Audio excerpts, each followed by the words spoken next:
Welcome, Flyers fans. You're listening to Chris Mayer, Flyers Fan Mania 93 on YouTube. All right, so here we are, a couple days after last game of the season, exit interviews, that whole kind of thing for the Flyers, and I wanted to sit here and break it all down. I'm going to have a lot of coverage about the end of this season, and I have a couple things coming. I have a Q&A video. I'm going to be doing my player grade soon, and also I will be at the press conference where Chuck Fletcher and Mike Yeo will speak to the media, so I will be bringing coverage from that as well. So that is a lineup of some things that are going to be coming in these next handful of days here for the Flyers. But I wanted to sit down here today, and I was going to do this last night, but going into exit interviews that started at 8:45 in the morning, I basically got like 2.5 hours, 3 hours of sleep that night because I had technical difficulties. I didn't end up getting to bed until 3:30. Had to wake up at like 7 o'clock. Just the whole thing, I was exhausted. So anyway, I wanted to do this video when I was fresh. I was ready. My mind was kind of flowing with some Flyers stuff to talk about, and now we're at that point. So let's talk about everything. So as for the entire season, I'm going to break down some stats. I did some digging, did a couple different things, found certain stats that I wanted to bring up, and let's talk about them. So obviously the Flyers' overall record for the entire year, 25 wins, 46 losses, and 11 overtime losses.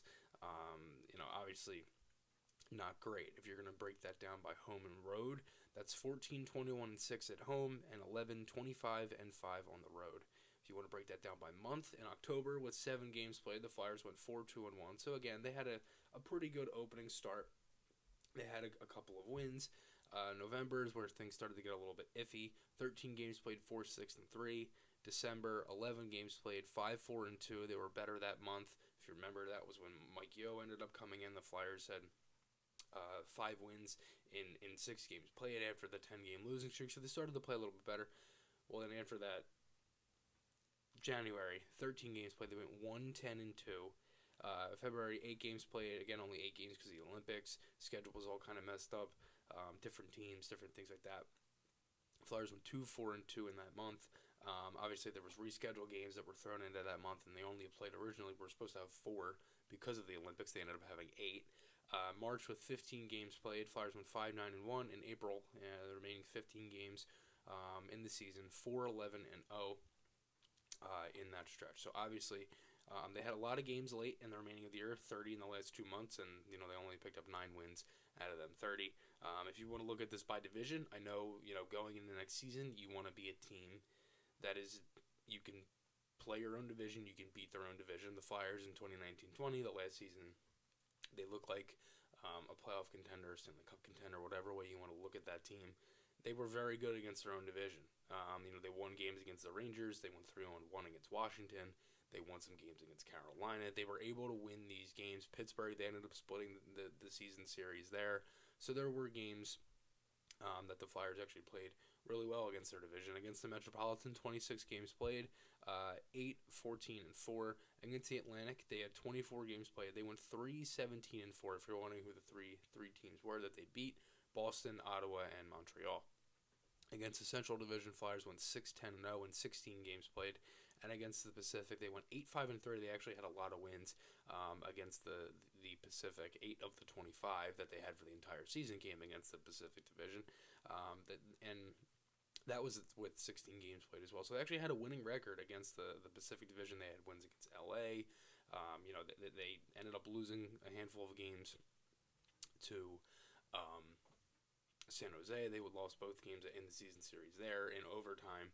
But they had some wins against Seattle. They had a game where they ended up beating Arizona. So there were different games there where they were at least able to pick up some wins. And again, if you're going and you're looking at legit standings, and again, I kind of want to talk about the East for a minute. Because again, there's different things there with the East. And I believe I just said that Arizona was in the Pacific, and I apologize for that. But again, the East, if you're going and you're looking at it, just by playoffs, right? And I'm just going to look at the 4 teams who made the playoffs. Florida has 122 points. Toronto is 115. Tampa Bay with 110. Boston with 107. Carolina in the Metro with 116. The Rangers with 110. Pittsburgh 103. And the Capitals with 100. You have to be a 100-point team to at least compete for the playoffs. So that's another thing going on next year. The Metro and the Atlantic, the Eastern Conference, is stacked. And it's so neck and neck. Like, every team is good. Every team has superstars. Every team has so many good things about them. And that's one thing the Flyers are going to have to compete with next year is the Metropolitan Division. So, again, that's another thing to look at. But, again, if you want to look at, let's talk about the losing streaks.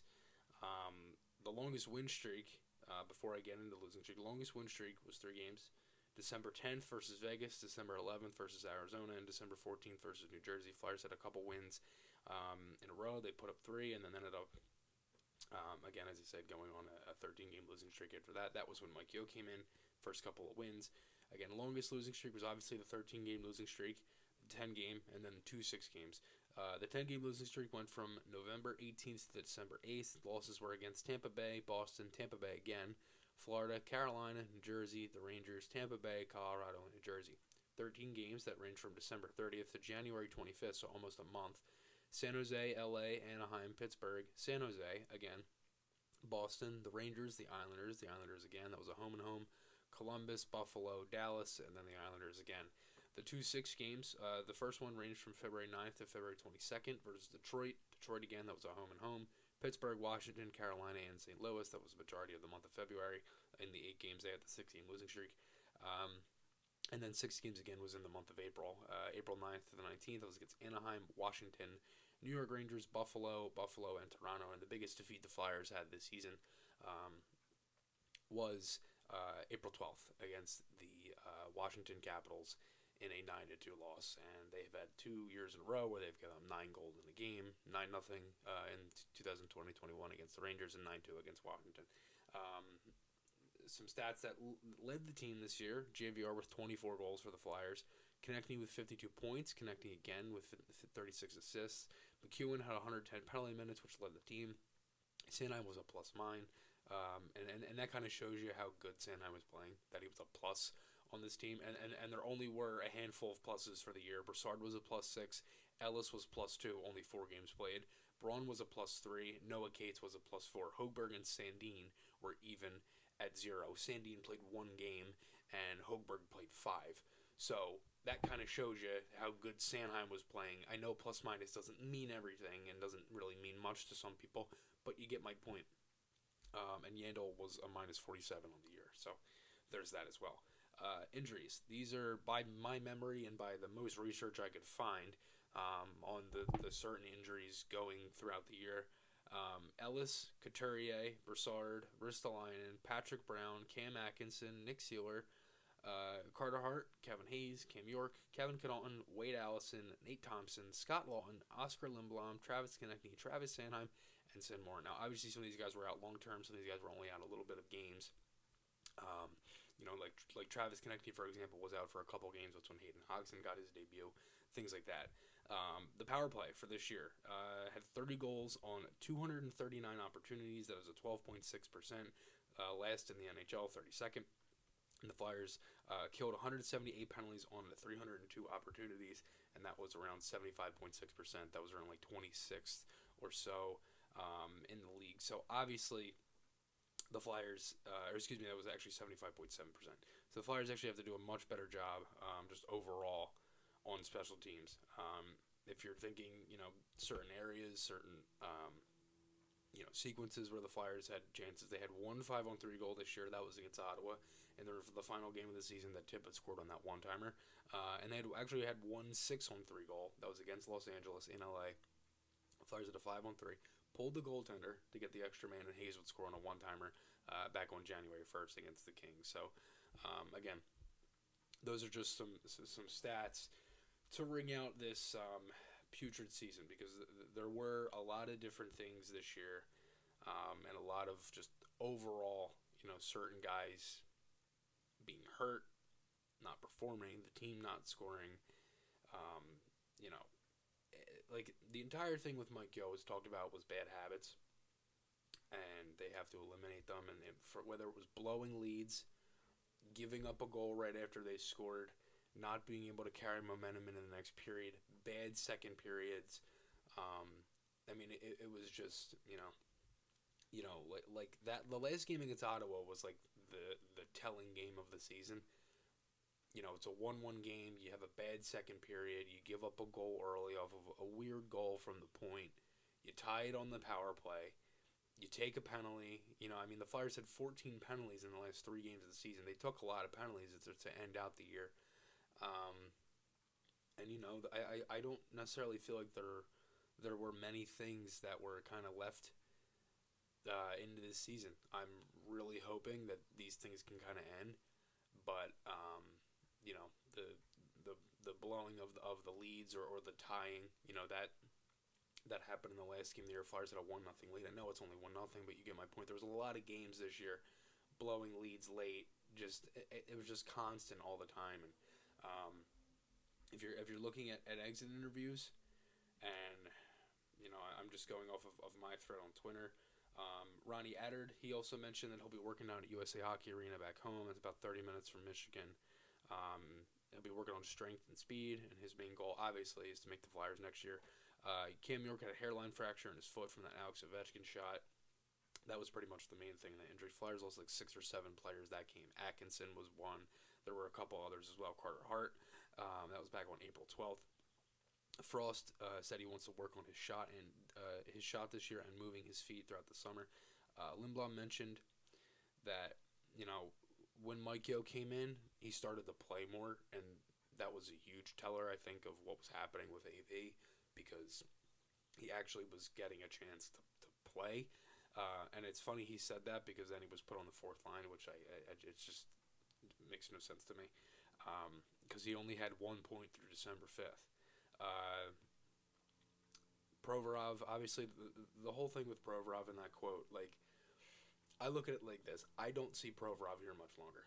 I don't think that's a guy who wants to be here. I mean, if he legitimately sat there and said he didn't have any plans for the offseason, I don't think that means he has any idea of what's happening with him and his future here. So that's why I kind of look at that as like, I'm sorry, I just don't see it.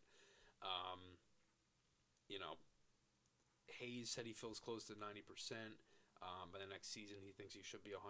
He also mentioned at the start of the year he thought that they had a serious Stanley Cup team. Atkinson said that there was no finger pointing in the locker room, said he was happy about that. Atkinson also said they had to build that culture of not hoping to win, but expecting to win. And that, I think, was one thing they had during the 1920 season, whether they didn't hope they could win. They knew that they would win going into that game, and I think that's why they got a lot of them games. A lot of them wins later in games throughout the year. Atkinson, we sure as hell didn't win any games with the power play this year, 100% true. He also said that they need more of that FU attitude style to their game, and they were a pretty soft team. And I think that speaks volumes, because they do need that. And, certain guys said that it helped when they brought McEwen in. Lawton was one of the guys that said that. It helped when they brought McEwen in. It's just overall they need to play more of that style. And Atkinson mentioned the March 5th home game versus Chicago. And if you remember my game review, like, that was the most entertaining game of the year, pretty much. It felt like a playoff game. It was on national TV. Both teams went back at it in scoring. There was fights. There was hits. The hit on Canon where he ended up getting injured. There was all them different things in that game, and the Flyers ended up pulling out a 4-3 win. And, it was one of the more entertaining wins from this season. And, again, there's different things that they need to build on, and that's a game that I look at that's your stepping stone of kind of what you want to build on, the way you want to be able to build this team, and the way you want to mold the roster. I mean, there's different areas of where they need to mold their roster, things they need to do. Again, Nate Thompson said that he thinks that they do have a lot of leaders, but they need to just be better overall. Whereas the line-in's close to 100%. And Ellis said that the Flyers actually have a plan with him and his injury. He's very excited to get going towards that said plan. One thing that I will say, Ellis was a little bit later in the interviews. It was like an hour. after Ristolainen and different things like that. So there was like a little bit of a gap. The way that press conference ended, it was very positive, very enlightening. And I will say, Ellis said he wants to be here. He likes playing here. His family likes it here. I mean, he said going into this year, this was the most excited he'd ever been to play hockey. So, to me, I think that speaks volumes for next season. For everything that came out that Ellis didn't want to be here and that he wasn't with the team and there was rumblings that he doesn't want to be in Philly anymore and this whole thing. And then you get the stuff with Provorov before that. It's like, well, that's our first pairing. So I look at the Ellis thing. That was very, very, very nice to hear at the end of that, because a lot of it was, we need to be better, all the different things. There was a lot of bad talk, and then obviously everything that with Provorov. When you hear that with Ellis and that he wants to be here, he wants to be a Flyer, I think it was really enlightening, and hopefully the Flyers are at least able to go towards that said plan. I still think it was ridiculous how long it took to even get to this point, but I'm just glad now they have it figured out, and you can move on towards that. Hopefully he's healthy. Hopefully everybody is healthy, because, again, I'm going to read through the injuries again. Ellis, Couturier, Brassard, Ristolainen, Brown, Atkinson, Sealer, Hart, Hayes, York, Connaughton, Allison, Thompson, Lawton, Lindblom, Konechny, Sanheim, and Morin. You need these guys to be healthy. I know some of them were shorter. Sanheim was only like a game or two. But again, you need to be healthy next year.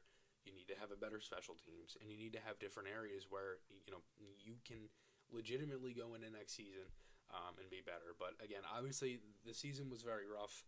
There was a lot of different areas where the team didn't necessarily play great, but again, if you can at least leave certain areas into this year, and you leave the blowing leads, you get a working power play, you have a better penalty kill. I don't think goaltending was not an issue this year. I think a lot of it was the play in front of it. I thought Jones, like numbers, like goalie numbers right now, there's no point of even looking at them or talking about them, because they're, the team has struggled immensely throughout the entire year. So there's that as well. But, there's different guys that definitely need to play better. Konechny said that as well.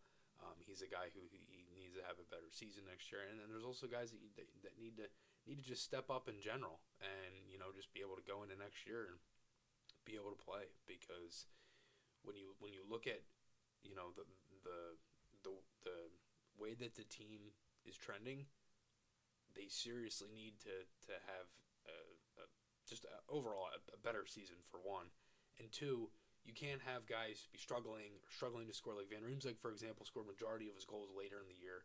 You just can't have that next year. You need to have everybody going at one time and be able to kind of build that through, because again, certain things like that are going to really hurt them if they're trying to build a spot.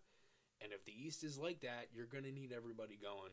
You can't have guys having days off and things like that. So you really need to make sure that they just kind of, go into next year. This year's over. Go into next year and kind of build off of some of the things that they thought were the positives from this season. So let me know your guys' thoughts below. Any other comments, questions, concerns, anything like that. If you have any questions for the question and answer video I'll be doing, you can throw them in the comments, and I will be looking through them and clipping all them together, things like that.